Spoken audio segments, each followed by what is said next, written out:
garis imajiner.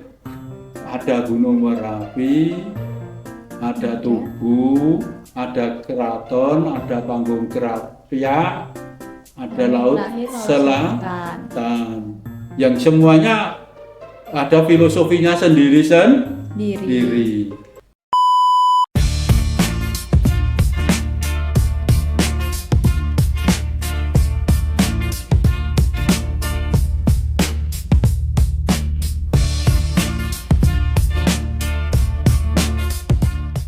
Assalamualaikum warahmatullahi wabarakatuh. Waalaikumsalam warahmatullahi wabarakatuh. Halo Sobat Singepot, bertemu lagi bersama Singepot episode ke-20. Bersama saya, Afifah Nuerlita yang akan menemani perjalanan Sobat Singepot kali ini. Sebagai siswa-siswi yang menempuh pendidikan di kota pelajar, tentunya kurang oke kalau misalkan kita belum kenal tentang keistimewaan Yogyakarta. Pada kesempatan kali ini, kita akan mengupas tuntas tentang keistimewaan Yogyakarta. Saya tidak sendirian, saya bersama salah satu guru sejarah SMA Negeri 1 Segan. Monggo Pak Santo bisa perkenalan terlebih dahulu. Ya, kenalkan saya Pak Dr. Aris Susanto dan mengajar di SMA Segan, guru sejarah baik sejarah peminatan maupun sejarah Indonesia, di mana saya termasuk salah satu sumber dari Pak Rilatio keistimewaan tentang sosialisasi Undang-Undang Keistimewaan Yogyakarta yang dilaksanakan di SMA Segan dan juga mengikuti tentang sosialisasi Undang-Undang Keistimewaan di daerah istimewa Yogyakarta yang lain. Ini dia teman-teman, piagam yang sudah didapatkan oleh Pak Santo. Boleh kita buka dulu Bapak? Boleh, monggo. Kita sekarang kepoin piagam yang didapat sama Pak Santo dulu ya teman-teman. Jadi di sini ada tanda kehormatan Satya Lencana Karya Satya. Ini diberikan kepada pekerja yang penuh dengan kesetiaan kepada Pancasila. Dan ini langsung ditandatangani oleh Bapak Presiden Republik Indonesia. Pak Darmo, boleh minta tolong minumnya?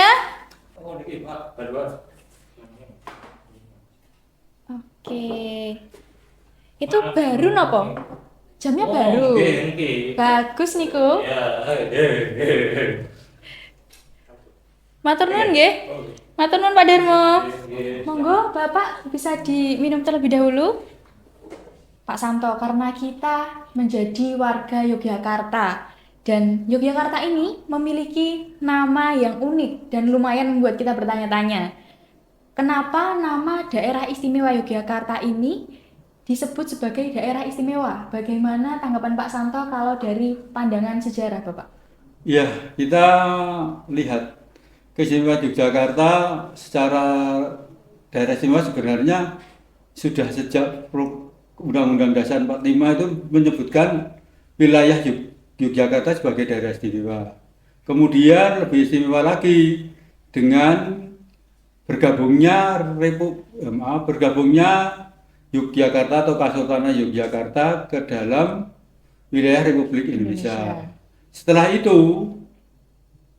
Sultan ke-9 waktu itu mengirimkan surat supaya kalau ada sesuatu hal tentang ibu kota Yogyakarta, maka Yogyakarta siap menjadi ibu kota. Maka dari itu sejak 5 Januari tahun 1945 kita sudah menjadi ibu kota Republik Indonesia. Atau tepatnya 5 Januari 1946. Dengan demikian, keistimewaan Yogyakarta tidak hanya dilihat dari setelah merdeka, namun kita juga mengingat, bisa kita lihat keistimewaan Yogyakarta dari sejarah perjuangan bagaimana kita menghadapi penjajahan Belanda, ya. Keistimewanya kita mempunyai satu, ya, kaitannya dengan peninggalan sebelum merdeka, ya enggak? Siapa tahu, semua tahu. Ada raja-raja yang makamnya di Imogiri. Sultan Agung berjuang menghadapi company atau VOC di Batavia. Kemudian ada Yogyakarta setelah perjanjian Giyanti peran dari Pangeran Mangkubumi atau Sultan Hamengkubuwono pertama sehingga berhasil mendapatkan wilayah separuh dari wilayah kerajaan Mataram. Jadi Yogyakarta itu istimewa betul, mewarisi kerajaan-kerajaan di Nusantara yang bercorak Islam. Sampai sekarang raja, sultan satu, ya enggak? Wilayah lain tidak ada raja, sultan, jadi gubernur nggak ada. Tinggal daerah istimewa Yogyakarta, raja sekaligus gubernur. Dan jadi ingat, wilayah Yogyakarta adalah wilayah dari Kasultanan Yogyakarta dan Puro Pakualam, sehingga di situ Sultan berfungsi sebagai raja sekaligus sebagai gubernur. Selanjutnya Pakualam berfungsi sebagai wakil gubernur. Itu istimewa. Nah, kemudian setelah itu kita menjadi ibu kota Republik Indonesia. Maka bisa dilihat lagi sejarahnya bagaimana peran rakyat Yogyakarta menunjukkan sebagai kota perjuangan. 1 Maret 1949 berhasil mengusir Belanda selama 6 jam di Yogyakarta. Namun dari hasil tersebut PBB mendesak Belanda supaya pertikaian Indonesia-Belanda harus diselesaikan dengan perundingan. Dari situ pula lahirlah konferensi meja bundar, di mana dalam konferensi meja bundar Republik Indonesia berunding dengan negara-negara boneka bikinan Belanda yang menghasilkan Republik Indonesia Serikat. Jadi waktu itu Yogyakarta menjadi negara tersendiri bersama beberapa wilayah yang masih dikuasai Republik Indonesia. Berarti sebelum jadi satu sama NKRI itu Yogyakarta sudah berdiri sendiri nih Bapak? Iya, Yogyakarta itu sudah berdiri sendiri sebagai kerajaan yang sejak zaman Belanda dan zaman Jepang belum tunduk pada pemerintahan Hindia Belanda atau belum ditundukkan seperti kerajaan-kerajaan yang lain. Jadi rajanya masih sebagai raja yang berdaulat. Kemudian Yogyakarta dikukuhkan sebagai daerah istimewa dengan Undang-Undang nomor 50.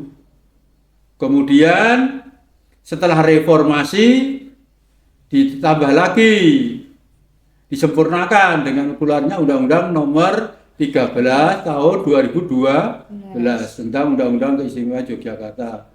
Belanda tidak berani menyerang langsung ke keraton, sehingga keraton menjadi pusat pejuang-pejuang Republik Indonesia sebelum bisa mengalahkan serangan umum 1 Maret 49. Dan di situlah peran Yogyakarta sebagai daerah istimewa Yogyakarta yang benar-benar ditunjukkan pada dunia bahwa Republik Indonesia masih ada. Jadi gitu ya, tentang keistimewaan Yogyakarta lahir dari pejuang-pejuang bangsa Indonesia atau Yogyakarta, tidak hanya sekedar waktu zaman merdeka. Berarti sejarahnya niku dari sebelum merdeka sampai ke reformasi ya Pak? Iya, nah, betul. Setelah reformasi ada nggak peran? Setelah reformasi ada peran Sultan ke-10 ya enggak? Peran Sultan ke-10 bersama Gus Dur, bersama Amin Rais, bersama Megawati. Itu tahun berapa Bapak? Tahun 98. Oh, Tahun 98. Di mana supaya tuntutan reformasi itu tidak mengarah ke anarki. Lalu Bapak, sebelum dikenal dengan daerah istimewa Yogyakarta, Jogja dikenal sebagai Kasultanan Ngayogyakarta Diningrat. Lalu sejak kapan peralihan ini dimulai? Ya, Terima kasih.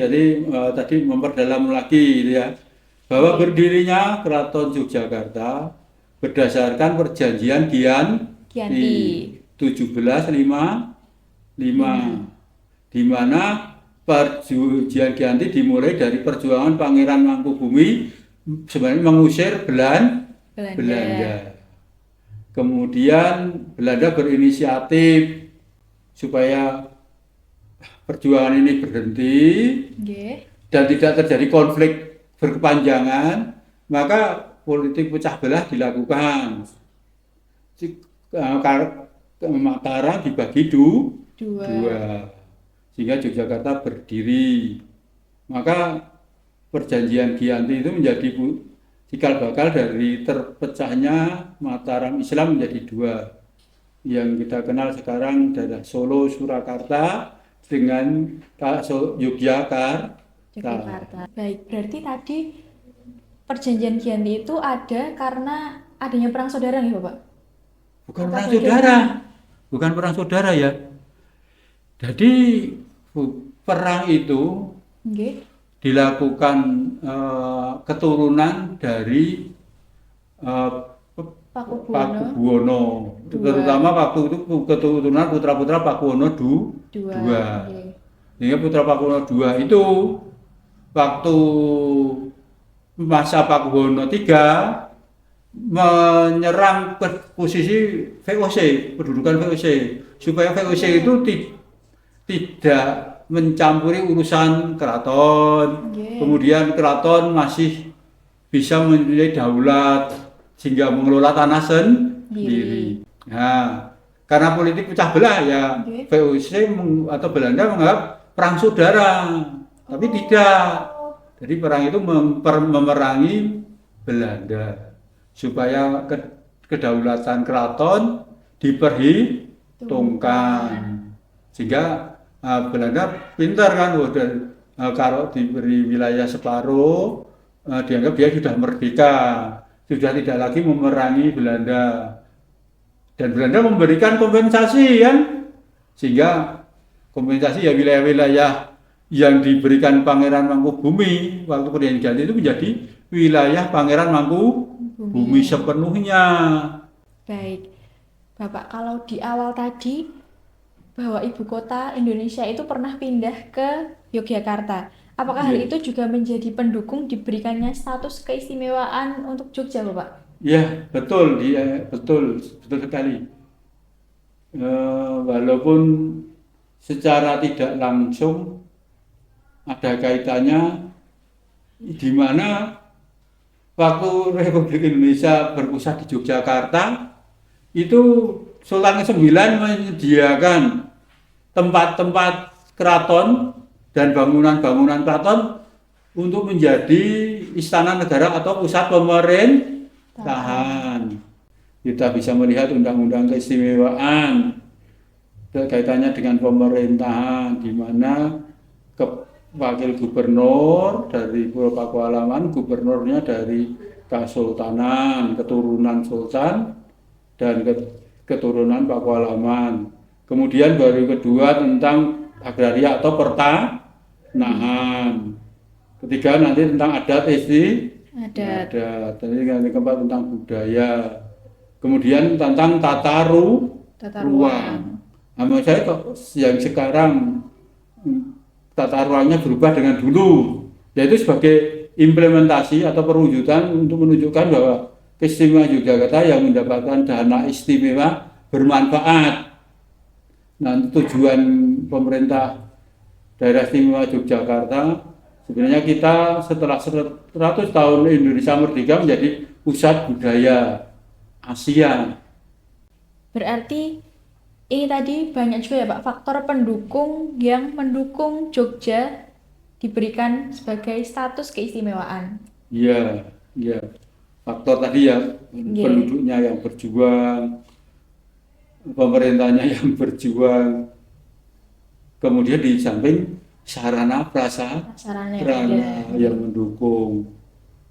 Sarana prasarana yang sekarang menjadi istimewa lagi, garis imajiner itu menjadi warisan budaya dunia ya, garis imajiner.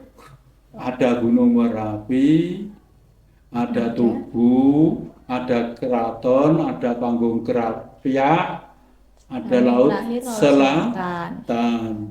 Yang semuanya ada filosofinya sendiri. Oke, Sobat Singepot, tahu nggak sih fun fact-nya kalau daerah istimewa Yogyakarta itu menjadi salah satu dari 5 provinsi di Indonesia yang memiliki status keistimewaan.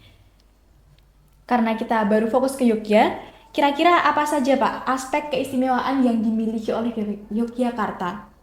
Ya, ya di depan tadi sudah saya singgung dikit, tapi nggak apa-apa, tegas lagi. Okay. Jadi keistimewaan satu pertama, gubernur keturunan sultan.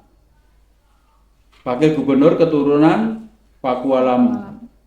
Berarti itu masuk ke pemerintah gitu? Iya, dari itu pemerintah. Kemudian baru itu tentang tata ruang ya, tata ruang. Tata ruang itu tidak bisa berubah, harus tetap.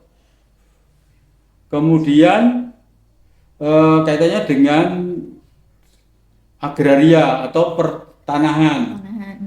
Gimana tanah kita itu merupakan tanah bekas Kesultanan Yogyakarta dan Puro Pakualaman. Kemudian yang kelima tentang budaya. Dari budaya ini berkembang. Di Yogyakarta budaya berkembang. Dapat dana mengembangkan budaya. Maka pelajar sebenarnya bisa mengembangkan budaya, tapi lebih dekat dengan masyarakat ya. Saya tertarik ke tanah Bapak. Berarti kalau di Jogja itu selain tanah yang bukan milik pribadi itu berarti milik Kesultanan? Betul, iya. Jadi tanah itu statusnya ada 3 atau bahkan 4 ya. Jadi tanah yang secara umum milik pribadi jelas. Kemudian milik lungguh itu untuk pejabat-pejabat yang secara tradisi tidak dapat gaji namun dapat tanah. Kemudian tanah Mager Sari. Itu punya siapa Pak? Tanah Mager Sari tanah keraton. Kemudian tanah Pakualaman. Kemudian ada lagi tanah Sultan Ground atau Pakualaman Ground.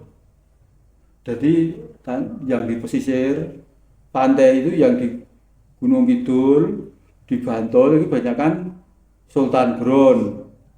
Kemudian di Kulon Progo ada yang sebagian Pakualaman Ground, namun sebagian ada yang Sultan Ground. Dan itu semua untuk rakyat. Tinggal kalau Sultan ke-9 tahta untuk rakyat itu ya kekayaan raja itu untuk rakyat, tinggal ditempati oleh rakyat. Yang kalau kalian memiliki di daerah lain tidak dimiliki itu surat kekancingan. Tanah itu diperoleh atau digarap atau difungsikan setelah mendapatkan izin dari keraton. Nah, daerah lain nggak ada. Status saya itu Sultan Ground. Saya dapatkan surat kekancingan dari keraton gitu. Saya Mager Sari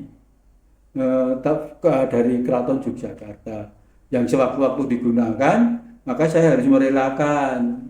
Namun kebesaran Yogyakarta, kalau warganya sudah menempati tanah Sultan Ground, tanah Mager Sari, itu kebanyakan dapat kompensasi atau biaya untuk bagaimana memindahkan rumah atau tempat tinggal ke tempat yang baru, karena tempat yang semula ditempati digunakan oleh Keraton Yogyakarta. Seperti sekarang kasus revitalisasi bangunan benteng ya.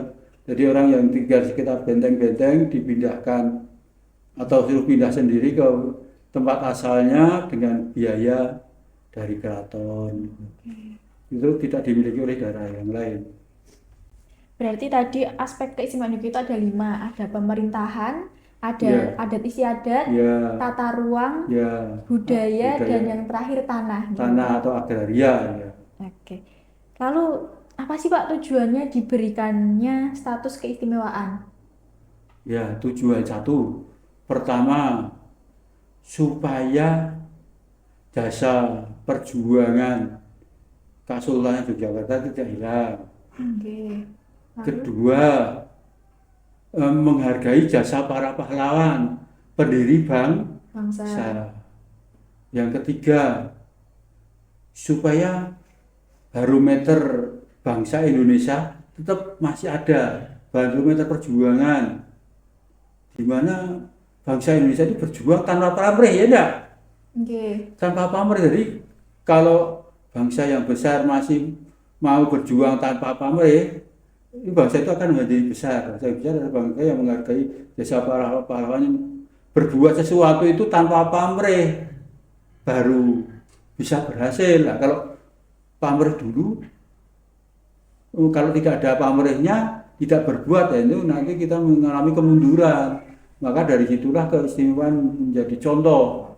Dulu contoh daerah yang istimewa di Yogyakarta yang sejak zaman perjuangan kita belum punya apa, dia menyumbangkan tempatnya, menyumbangkan kekayaannya, bahkan harta, jiwa, semua Semuanya dikorbankan untuk kemerdekaan. Kemerdekaan. Beda kalau sekarang, belum apa-apa, kamu dibayar berapa? Ya enggak, dulu enggak mikir bayar, yang penting bekerja dulu. Ini yang memotivasi seorang guru kan, juga guru lahirnya filsafat guru dari Jogja kan, Taman Siswa, tanah prameh, sehingga sekarang jadi simbol perjuangan untuk pendidikan. Oke. Ing Arso Tulodo, ing Madya Mangun Karso, Tuturi Handa Yani, itu sepanjang masa masih relevan. Itu juga dari Jogja. Kalau dulu Sultan memberi contoh, ya, gitu, Oke. Panglima tentara menghadapi Belanda di tengah-tengah masyarakat bisa membantu rakyat, sehingga ada legenda atau cerita rakyat atau dongeng yang dulu bakul di jalan minta bantuan. Sultan yang ke-9 yang waktu itu menggunakan jeep berbaju biasa untuk ngangkut dagangannya sampai pasar Beringharjo. Setelah tahu dia sultan, bakul tersebut sampai semaput, ya. Nah, saya tadi minta tolong sinurun sultan, minta ampun, dia nggak kuat ke semaput. Terus setelah itu dikasih tahu, dia baru sadar. Itu sampai menjadi contoh bagaimana ing Madya Mangun Karso itu, ya. Dan gue Tuturi Handa Yani kalian sudah tahu sendiri. Itu ya makna dari perjuangan daerah istimewa Yogyakarta. Ya, silakan. Lalu Pak Santo sebagai guru sejarah, bagaimana implementasi Undang-Undang Keistimewaan Yogyakarta kepada siswa, Bapak? Ya, ini yang perlu pelajar ketahui, bahwa implementasi Undang-Undang Keistimewaan supaya diketahui bahwa gubernur dan wakil gubernur tidak mungkin pemilihan langsung. Tanah-tanah tidak bisa menjadi milik negara. Itu karena tanah itu milik keraton, kecuali tanah pribadi. Kedua, apa bangunan yang ada di kota Yogyakarta, tata ruangnya sesuai dengan keinginan keraton. Kemudian pelajarnya bagaimana? Ya, pelajarnya kaitannya dengan budaya satria, ya. Sebenarnya budaya satria yang orang hidup itu harus selaras gitu, ya. Jadi selaras, akal budinya baik atau luhur, kemudian menjadi teladan, kemudian rela melayani, kemudian inovatif, kemudian yakin dan percaya diri, kemudian ahli dan profesional. Itu yang dikatakan seorang kesatria. Bapak, mungkin kita cukupkan sampai sini dulu Ya. pembahasan tentang keistimewaan Yogyakarta. Tapi sebelum kita akhiri, Bapak, kita punya tagline. Singepot, temukan perspektif baru bersama Singepot. Oke, Sobat Singepot, sebagai warga Jogja, kita patut bangga dengan segala kekayaan yang ada. Mari kita jaga dan lestarikan keberagaman Jogja bersama. Saya, Afifah Noerlita, pamit undur diri. Saya akhiri. Wassalamualaikum warahmatullahi wabarakatuh.